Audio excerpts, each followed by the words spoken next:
Hello everyone, career concert में आप सबों का स्वागत है। और सामान्य अध्ययन में आज हम लोग इंडियन इकोनॉमी में ये जानेंगे कि अर्थव्यवस्था के विभिन्न क्षेत्र, different sectors of Indian economy क्या है। तो अर्थव्यवस्था, आप जानते हैं कि अर्थव्यवस्था एक ऐसी प्रणाली है जिसके तहत किसी भी देश की आर्थिक गतिविधियां संचालित होती हैं, है ना।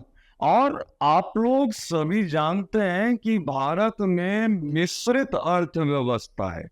किसी भी इकोनॉमी में 5 सेक्टर्स होते हैं, है ना। तो आज हम लोग जानेंगे कि अर्थव्यवस्था के डिफरेंट सेक्टर्स क्या है और उसके बारे में जानकारी लेंगे हम लोग। तो आइए जानते हैं कि ये डिफरेंट सेक्टर्स किसी भी इकोनॉमी में कौन कौन से होते हैं। आइए, तो किसी भी अर्थव्यवस्था में 5 सेक्टर होते हैं। पहला, प्राइमरी सेक्टर। प्राइमरी सेक्टर जिसको हम लोग प्राथमिक क्षेत्र कहते हैं, जिसको हम लोग प्राथमिक क्षेत्र कहते हैं, प्राथमिक क्षेत्र। दूसरा, सेकेंडरी सेक्टर या द्वितीय क्षेत्र। तीसरा, टर्शियरी सेक्टर, तृतीय क्षेत्र, quaternary sector and quinary sector. ये पहले नॉर्मली तीन ही सेक्टर माना जाता था, लेकिन अब आधुनिक युग में या आधुनिक अर्थव्यवस्था में क्वार्टरनरी सेक्टर और क्विनरी सेक्टर का एक बहुत अधिक महत्व हो जाता है। इसलिए इन 2 सेक्टर्स को भी जानना बहुत ही जरूरी है सारे अभ्यर्थियों के लिए। तो आइए सबसे पहले जाने हम लोग कि प्राथमिक क्षेत्र किसे कहेंगे। प्राथमिक क्षेत्र या प्राइमरी सेक्टर से तात्पर्य है कि ऐसा क्षेत्र जहां से हमें रॉ मटेरियल्स प्राप्त होता है, नेचर से रॉ मटेरियल्स, कच्चा माल प्राप्त होता है, वैसे क्षेत्र को हम लोग प्राइमरी सेक्टर कहेंगे। फॉर एग्जाम्पल एग्रीकल्चर, कृषि प्राइमरी सेक्टर में आएगा। हाँ, और एग्रीकल्चर से रिलेटेड जितने भी सेक्टर हैं, जैसे फिशरी, फिशिंग सेक्टर, है ना, dairy, poultry farm, mining, forest, है ना, चाहे वो माइनिंग हो, फॉरेस्ट हो, है ना, मछली पालन हो, डेयरी सिस्टम हो, है ना, दूध उत्पादन का मामला हो या माइनिंग का हो, है ना, माइंस जहां से हमें खान से क्या मिलता है, रॉ, जो भी रॉ वहां से निकलता है उसी से हम डिफरेंट चीज बनाते हैं, जैसे लोहा हो गया, जस्ता हो गया, टीन हो गया, है ना। ये सब कहाँ से निकलते, कोयला हो गया, ये सब माइन से निकलते हैं, है ना। ये सब प्राइमरी सेक्टर में आएगा, ऐसा सेक्टर जहां से हमें रॉ मटेरियल्स प्राप्त होता हो। ठीक है। सेकेंडरी सेक्टर वैसे सेक्टर को कहेंगे जहां से इन रॉ मटेरियल से मैन्युफैक्चरिंग होता हो, प्रोसेसिंग होता हो, प्रोडक्शन होता हो, है ना। द्वितीय क्षेत्र जहां इन रॉ मटेरियल से हम प्रोडक्शन करते हैं, प्रोसेसिंग का काम होता है, मैन्युफैक्चरिंग का काम होता है, कंस्ट्रक्शन का काम होता है, ये सारे आ जाएंगे सेकेंडरी सेक्टर में। द्वितीय क्षेत्र में जितने भी इंडस्ट्रीज है वो द्वितीय क्षेत्र में आएंगे। तेल का परिवहन है वो द्वितीय क्षेत्र में आएगा, है ना। कंस्ट्रक्शन का काम द्वितीय क्षेत्र में आएगा। ठीक है।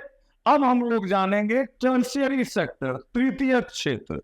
तृतीय क्षेत्र को हम लोग सर्विस सेक्टर भी कहते हैं और इसे व्हाइट कॉलर जॉब भी कहा जाता है, व्हाइट कॉलर जॉब, है ना, जहां सेवा से, सर्विस देके आर्थिक क्रिया की जाती है, उस क्षेत्र को हम लोग क्या कहेंगे, तृतीय क्षेत्र कहेंगे, है ना। क्वार्टरनरी सेक्टर क्या होगा, ये सेक्टर जो है ये नॉलेज, इंफॉर्मेशन, रिसर्च, इससे संबंधित है। जैसे आईटी का क्षेत्र हो गया, है ना, रिसर्च एंड डेवलपमेंट का क्षेत्र हो गया, जो आईटी प्रोफेशनल्स होते हैं वो सब इसी क्षेत्र में आते हैं। टर्शरी सेक्टर जो हुआ तो तृतीय क्षेत्र। सर्विस सेक्टर जितने भी स्कूल्स हैं, जैसे नर्सिंग होम है ना, परिवहन है, रेलवेज है, ये सब आ जाएंगे किसमें, टर्शरी सेक्टर में। अगर हम क्वार्टरनरी सेक्टर की बात करें तो ये होता है नॉलेज, इंफॉर्मेशन एंड रिसर्च से रिलेटेड जैसे आईटी प्रोफेशनल है या कोई इनकम टैक्स का स्पेशलाइज्ड वो काम कर रहा है ना, इंफॉर्मेशन देने का काम कर रहा है, ये सब सारे जो है वो आ जाएंगे क्वार्टरनरी सेक्शन के अंतर्गत। जैसे डाटा एनालिसिस का काम है, ये भी आ जाएगा क्वार्टरनरी के अंतर्गत। अब हम लोग जानेंगे क्विनरी के बारे में। तो ये बिल्कुल हाई स्किल्ड जो प्रोफेशनल होते हैं, हाई स्किल्ड है ना, इसको गोल्ड कॉलर जॉब भी कहा जाता है, गोल्ड कॉलर जॉब है ना। जैसे कोई क्विनरी में क्या आ जाएगा, जैसे किसी भी बड़े कंपनी के सीईओ हैं, सीएफओ हैं, जो मैनेजमेंट के हेड होते हैं, जो पॉलिसी मेकिंग का काम करते हैं, वो सब आ जाएंगे क्विनरी में।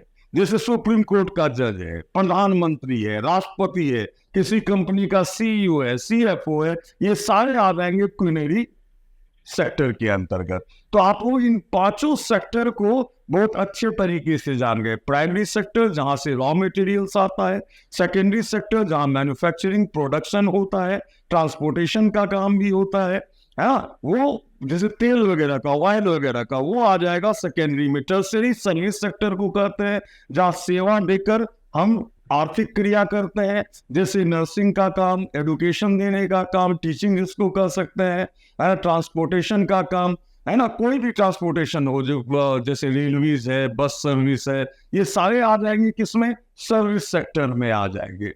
क्वार्टरनरी सेक्टर हो गया जो नॉलेज, इंफॉर्मेशन और रिसर्च पर बेस्ड होता है ना। और जो क्विनरी है वो हाई स्किल्ड, बिल्कुल जो पॉलिसी मेकिंग का काम करता है, जो मैनेजमेंट को क्रिएट करता है ना, वो सब आ जाएंगे किसमें, क्विनरी सेक्टर के अंतर्गत। हमारे भारतीय अर्थव्यवस्था में, अगर हम भारतीय अर्थव्यवस्था की बात करें, तो भारतीय अर्थव्यवस्था में जीडीपी में लगभग प्राइमरी सेक्टर का योगदान 15% है। प्राइमरी सेक्टर का योगदान जो है वो 15% है। 25% योगदान जो है वो द्वितीय क्षेत्र का है, और 55 से 60% जो योगदान है जीडीपी में, भारत के जीडीपी में, वो सर्विस सेक्टर का है ना। जो हमारा देश एक डेवलपिंग कंट्री है, और सर्विस सेक्टर जो है ना वो हमारे अर्थव्यवस्था का एक तरह से रीढ़ है भी। हालांकि कोई भी देश डेवलप्ड कंट्री तब बनता है जब उसका प्राथमिक क्षेत्र जो है वो डेवलप्ड स्थिति में हो। अगर प्राथमिक क्षेत्र डेवलप्ड स्थिति में होगा तो सेकेंडरी सेक्टर भी डेवलप्ड स्थिति में होगा, और टर्सरी सेक्टर भी डेवलप्ड स्थिति में होगा। एक तुलना करके अगर हम अमेरिका से तुलना करें, तो अमेरिका का 1% जो पॉपुलेशन है वो एग्रीकल्चर पर डिपेंड करता है, जबकि हिंदुस्तान का डायरेक्टली और इनडायरेक्टली 55% पॉपुलेशन एग्रीकल्चर पर डिपेंड करता है। लेकिन अमेरिका भारत से 4 गुना ज्यादा प्रोडक्शन करता है, जो कि एक डेवलप्ड कंट्री की निशानी होती है ना। तो भारतीय अर्थव्यवस्था में अगर हम योगदान की बात करें तो टर्शियरी सेक्टर का सबसे अधिक योगदान है। तो आज आप लोग समझ गए कि भारतीय अर्थव्यवस्था के डिफरेंट सेक्टर्स कौन कौन से हैं और कौन कौन से क्षेत्र किस सेक्टर में आते हैं, ये भी आपने समझा, और ये भी जाना कि भारतीय अर्थव्यवस्था में सबसे अधिक जीडीपी में योगदान किस सेक्टर का है। अब अगले वीडियो में किसी रोचक विषय के साथ हम फिर आपके सामने आएंगे। अगर ये वीडियो पसंद आया हो तो हमारे चैनल को सब्सक्राइब करें, बेल बटन दबाएं, ताकि जब भी कोई नया वीडियो आए तो आप तक इसका इंफॉर्मेशन पहुंच सके। समस्त शुभकामनाओं के साथ आज का वीडियो में ही समाप्त करते हैं, और बहुत जल्दी मिलेंगे। तब तक के लिए धन्यवाद।